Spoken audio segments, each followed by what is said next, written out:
think that development is going to decline overall, and I don't agree with it as a player personnel or a VP of player operations. I don't agree with it. But these coaches and GMs, it's a win or go home That's mentality. true. That's true. I mean, what That's even true. with Phoenix Suns, they hired what Mike Busenberg, the old Milwaukee coach, for one season, and he's a championship coach Right. 1 year, Mhm. and now they're about to be what on their fourth coach in 4 years.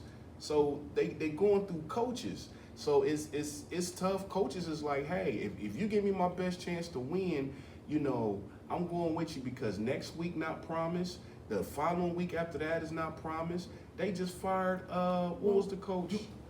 Go ahead. What was the coach that got fired? Denver. Yeah, Championship. Championship coach. Fired in right before the playoffs. What they fired him with 2 or 3 games before the playoffs, and you're the 4th, 5th seed. Yeah. Woo. You got a good team right there, man. Those dudes, Denver is still dangerous. But yeah, there's no consistency there. I also see the idea of losing the college game a little bit has directly kind of contributed to this lack of development, because guys are going 1 year and done. That's it. You're not really going to school. You're not learning how to play the game like guys did back in the days. 1 year, if you're a great player, yeah, you go to the league and get your money, but we're talking about looking at the foundations of the game. We're talking about looking at the fundamentals of the game. A lot of that is getting lost on these guys who are bypassing this, the college game, in my opinion. And it's just the whole system is designed to just put players in the NBA immediately and look for immediate results. Yeah, and I agree. I think that the NCAA, they need to work out something. I know you can't really work out a deal with the NBA, but they need to work out a little something better with the NILs to where the NIL is going to be able to pay the college athlete pretty much Living wage, man. Yeah, what would be equivalent to the G League. Something. I'm not saying make $20 million a year in college. I'm not advocating for that at all. But think about what if you can make 150, 175. I mean, that's good money for a working person. If you're in college and you're making $100,000, like to go to school, like that's a good living, bro. Absolutely, and I do support the NIL. I'm glad they came out with that a few years ago. But I think they need to tweak that NIL to keep players there to where if you're not no top 15 pick, you need to keep your butt in college. I did hear recently that they made this kind of budget for every school. It's like $20.5 million the school could allocate towards paying students outright, right? So there is kind of almost like a salary cap to a certain degree that universities can pay up to, and that way you can regulate who's getting what, you know what I'm saying? And that way it becomes a little bit more regulatory and puts a little bit more restrictions on it, because before last year and leading up to, this year, it was the wild, wild west in the NIL. Whoever got the most money, you're gonna get the best players.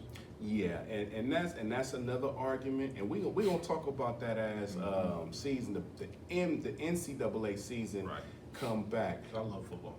But they were arguing about 2 great schools, Ohio State and Texas. Of course, the big university is going to get that big money. I mean, do you think Ohio State is going to get less than, no disrespect, Kyle Hogan State? No. Well, think about it. My family's from Alabama, right? Mm-hmm. So we love Alabama, right? But Caleb Downs, he left Alabama and went where? Ohio State. Mm-hmm. What's my guy? Jameson Williams was a wide receiver a couple of years ago for Ohio State. Really wasn't playing. Left Ohio State and went where? To Alabama. You know what I'm saying? It's the biggest schools, the big and the best schools are going to get those best players because they have the most money to offer. Texas, they have a lot of money to offer. I hear LSU offered a player $10 million to transfer to their school this year. Yep. So yeah, you gotta get some control over that NIL because it's just gonna become, it's like the rich get richer type of thing. You know what I mean? The rich get richer, the poor get poorer. The big schools, Alabama, Ohio State, those big schools are always going to be at the top because they have the best, they have the most money to pay the players. So I don't know how you're going to get control over that, man. Yeah, it's a lot that's gonna go into it, and we're gonna definitely be talking about it in another month or two, especially with the college NCAA getting ready to start up, and there's was so much stuff going on, and we in Compton right now. We on the college campus of Compton College. Shout out to Compton. Yes, sir. And that's gonna bring us into some of the protests and riots. And they tried to riot right next door to us, Paramount, and kind of tried to roll over to Compton. However, they got stopped at the entrance of Compton because we wasn't having that. Even my community, we was like, nah, ain't no outsiders coming in here tearing up. We don't want nobody tearing up, and definitely not from the outside. So that got shut down. It's a lot of controversy about the ice raids and things like that. But I also want to talk about Florida. The governor, Governor DeSantis, he said, and I can't make this up, he said, and the sheriff said it, that if a protest, a riot, and someone is blocking the street or people, you have a right to run them over. Do you agree with that or disagree? I agree. I agree too. If I'm being threatened by a mob of people who are angry and have a political point to prove, we see the political violence in our society ratcheting up, getting more intense every month, every week, every year, right? We see the political violence and where it's going. If you're in a car and you're or you feel intimidated, if you feel threatened by a mob of people, you have a right to get up out of there, do you not? Absolutely. And I've said this, and I wish this would have been documented, but I've said this, 15 years ago. If I'm surrounded in my car and you trying to snatch me out of it, and I'm gonna look at the camera, I will run you over. I don't care which state I'm in. We in California. I don't care where we at on this planet. You are not snatching me out my car. We're gonna have to deal with the consequences later. I told my wife, because my wife parks in the back in our apartment, and she brings the kids home or whatever. And this was a couple years ago when they were a little bit younger. But I told her, if somebody ever comes in the gate and they're behind you and they're threatening you and the kids, put that thing in reverse and use that thing as a weapon. So that's my natural instinct. Thank God, like the state of Florida has those laws in place to allow people to stand their ground. I think that's what they're called, the stand your ground laws. So Florida has that in place for people to provide people self-protection, and good for them. I tend to agree with that. I did see where a lady was being blocked by some protesters from going to work. And she tried to get out and reason with them and talk to them, and I'm going to work, and they were like, so it's a mob mentality out there. So I think you should have the right to defend and protect yourself.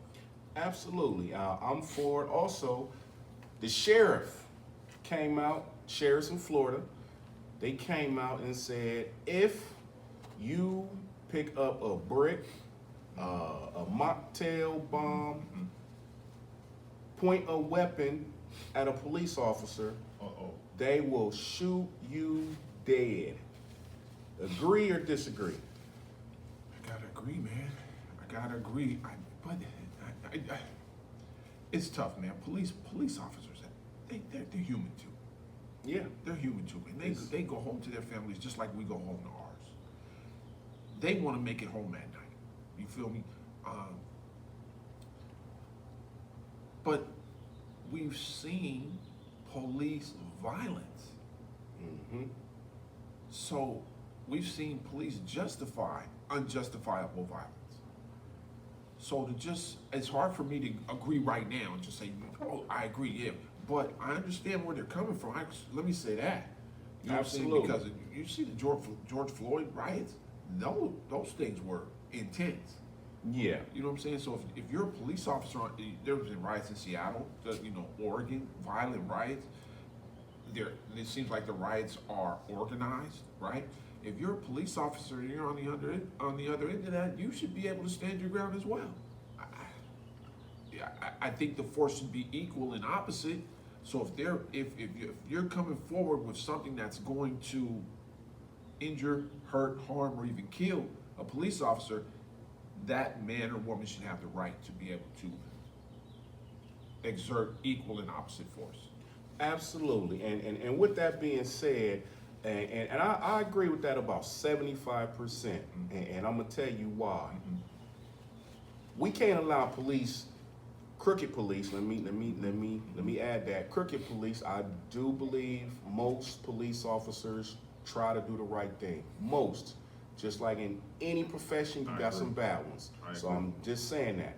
But we can't be to the point where they got a free-for-all to just start shooting anybody, because we have a history of black people getting shot. I don't want to go there. Black you know what I'm saying? Party? Yeah. I mean, come on, man. I don't want to go there, but I'm with you on that. I'm with you on that, but that's not a new issue. Black Panther Party was formed in 1965. Yep. It's what, 60 years later, and we're still trying to figure out, the nuances of police brutality. That's a tough conversation right there. But I think it's a great conversation to attempt to address, and that we should try to have, though, Anthony. I do agree with that, but it's tough. That's tough. I want to be sympathetic to police, but then I look at the history of police violence, especially against the black community, the Mexican community here in California, minorities communities across the country, and it makes it really tough for me to be able to agree outright with that. Absolutely. And now in California, they want to require or make all law enforcement ban wearing masks. Is that a good idea or a bad idea? It depends. I had this discussion last night with my wife. When federal agents their identities are being exposed to the public, I think that is impetus for them to be able to cover their faces to protect their identity. There's a human element to police officers and just the police profession. There's a human element to that, but they get put into this shadow of, I don't know, as if they're not humans, and they are, like as if they, they, like I say, they have kids and wives and families, just like we do. So I want to be sympathetic to the police, but the mask thing is interesting because you would say no off the top, but when you're finding out that these people their identities are being exposed online, and now their well-being, their personal well-being, not their professional well-being, but their personal well-being is being challenged, I think that gives them the grounds to say we need to cover our faces when we go on certain operations. Absolutely, and I definitely concur with that.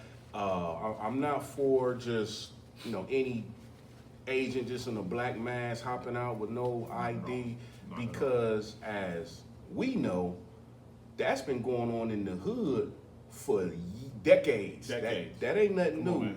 Impersonating law enforcement, law enforcement and federal officers. So that's not new. That's not new. You have to, I believe, if you're gonna cover your face, that badge and that ID number gotta be visible. Just like your EIN in the business, your VIN number in the car, you gotta have at least that badge and that badge number available to the public. Exactly. So we